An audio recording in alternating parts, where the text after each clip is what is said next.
Chapter 8, Andrew. Just when I think Kaylee is going to cave in, Carter intervenes. Kaylee's ideas are completely ridiculous, but you've had a crush on Lynn for how long?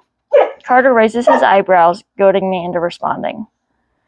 5 years, I mumble, knowing my answer won't help my case.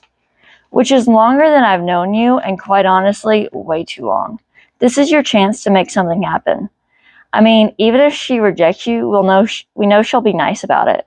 Why don't you ask her out? Then you'll know one way or the other what she'll say, and Kaylee will leave you alone. I think you're forgetting that I couldn't carry on a conversation about English with Lynn, which is schoolwork and one of my favorite subjects.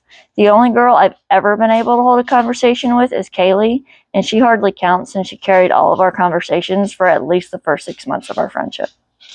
I run my hand through my hair. I'm already nervous about being partnered with Lynn for this project. I need to be able to talk to her to get our work done. I don't need to be more awkward because I asked her out and she said no, which we all know she'd do. Lynn dates tall, popular athletes, not scrawny, short mathletes. I throw my hands in the air, hoping they'll listen to reason. I mean, she's homecoming princess, for crying out loud. It sounds like she carried the conversation pretty well earlier, and we have the whole semester to get her to fall for you. If you're against all of my plans that don't get us fast results, how about we start smaller and give you a makeover? Kaylee looks a little too innocent. I don't know about you giving me a makeover. I don't even want to know what the guy version of your style is, much less wear it. I pointedly look at Kaylee's outfit. She's wearing a ripped vintage band tee over a bright blue tank top, black and white plaid skirt with ripped black leggings underneath, Doc Martens, and a leather half jacket, regardless of the fact it's 90 degrees outside. No offense, but you can pull off any outfit that's my style. Kaylee rolls her eyes.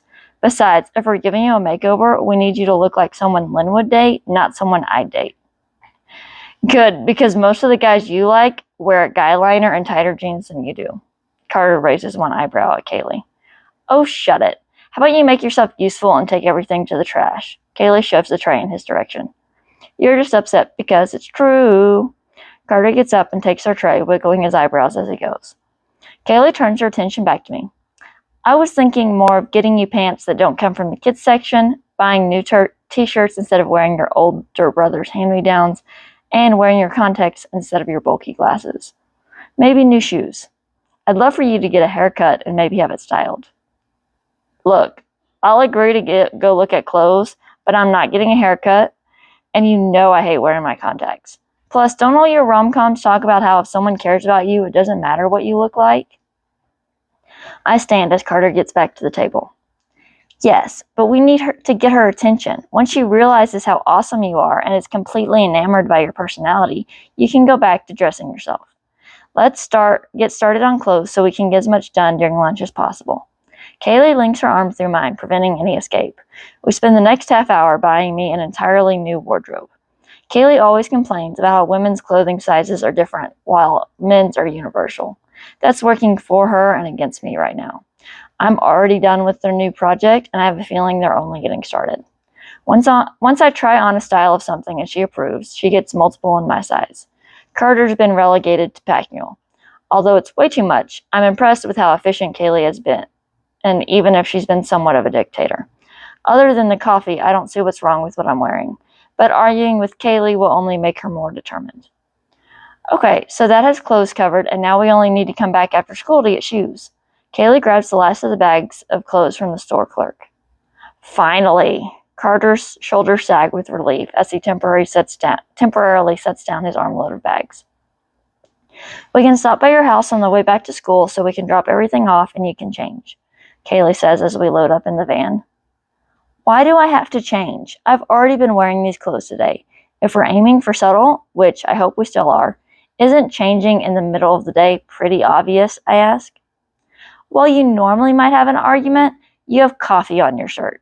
If you're changing your shirt, you might as well change your jeans too, Kaylee explains.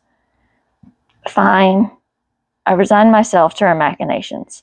When we get to my house, Carter and Kaylee help carry everything inside. Kaylee picks out the shirt and jeans I'm supposed to change into, then excuses herself to go to the bathroom. I get changed quickly, not wanting to risk being late getting back to class. Carter calls shotgun and I get in the back seat. On the drive back, we talk about nothing in particular. Once we get to the school, Kaylee turns around in her seat.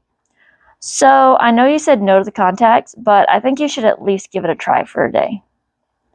I hate my contacts, and I don't even have them with me. I try to open the door, but it's locked. That's why I went to the bathroom and grabbed them and your contact solution while we were at your house. I engaged the child lock so you aren't getting out of the van without giving me your glasses. Kaylee smiles evilly. That's insane. I turn to my hopefully sane friend. Carter, will you let me out, please? Look, I talked her out of staging an accident to break your glasses. This was the least crazy compromise I could get her to agree to. You may as well go along with it so you can get to class and hope she doesn't change her mind and decide to break your glasses anyway. Carter gets out of the van and leaves me to fend for myself. Kaylee reaches out her hand in a give me gesture. I relinquish my glasses and take the contacts from her. Only for the rest of today. Tomorrow I'm going back to wearing my glasses. I start putting my contacts in.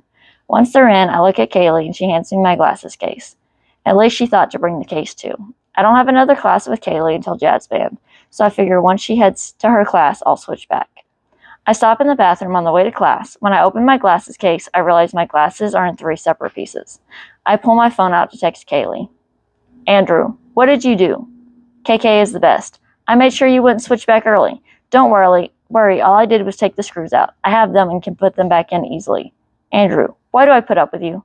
KK is the best. Because I was the first extrovert to adopt your introverted butt. Plus, you know you love me. I had the government, resigned wearing my contacts for the rest of the day.